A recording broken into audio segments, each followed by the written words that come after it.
Salam dostlar, bugün çox ləzzətli bir günorta yeməyi hazırlayacağım. Ləzzətinə doyulmur, mütləq hazırlayın. Keçirəm hazırlanma qaydasına.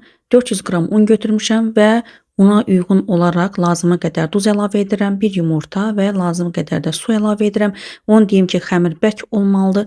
Ona görə də suyu az-az əlavə etsəniz yaxşı olar və xəmiri yoğururam. Gördüyünüz kimi bərk şəkildədir. Qoyuram hardasa 20 dəqiqə xəmir özünə gəlir və bu arada da içliyi hazırlayıram. Ət burada mən hardasa götürmüşəm 300-350 qram. Üzərinə bir böyük soğan xırda şəkildə doğramışam və bir də duz, istiot əlavə edirəm. Başqa bir şey əlavə etmək lazım deyil və xəmiri yaymağa başlayıram. Xəmir yaymaqla bərabər kənarda mən artıq soğanı qovururam yağda.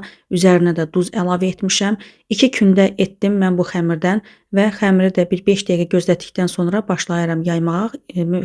Yuxanın qalınlığını sizə göstərəcəm.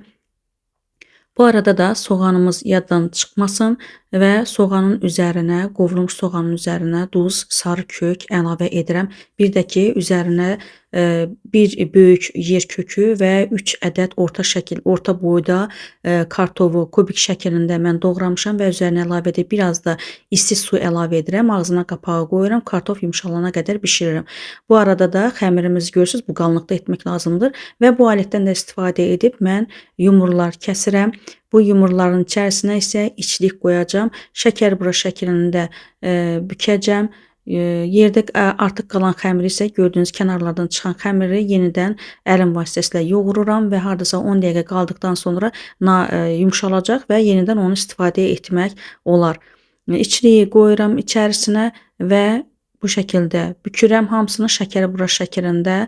Əgər kənarlarında açıq yerlər qalarsa, onda üzərinə bu şəkildə düzəltmək lazımdır. Əliniz vasitəsilə də edə bilərsiniz. Necə istəyirsinizsə o formanda edə bilərsiniz. Mən də bu alət olduğuna görə bundan da istifadə etdim. Hamısını bu şəkildə etdikdən sonra mütləq mən bunları tavada, yağda qızardacağam.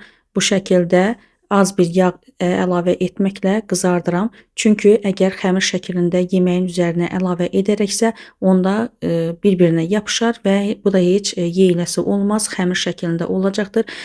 Lazım deyil ki, içərisinin əti bişsin. Sadəcə xəmiri biraz möhürləmək lazımdır, o tərəf bu tərəf.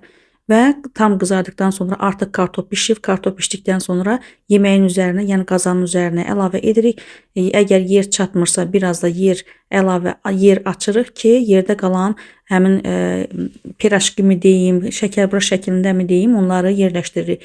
Hardasa bir 15 dəqiqə orta xodda qaynadıqdan sonra qapağı götürürəm. Üzərinə isə rəndədən keçirdiyim pendiri əlavə edirəm. Onun da üzərinə cəfəri əlavə edirəm biraz. Sonra qapağı qoyuram. Hardasa 5 dəqiqədə yenə bişirirəm alçaq xodda və bu da yemək hazırdır. Mütləq hazırlayın.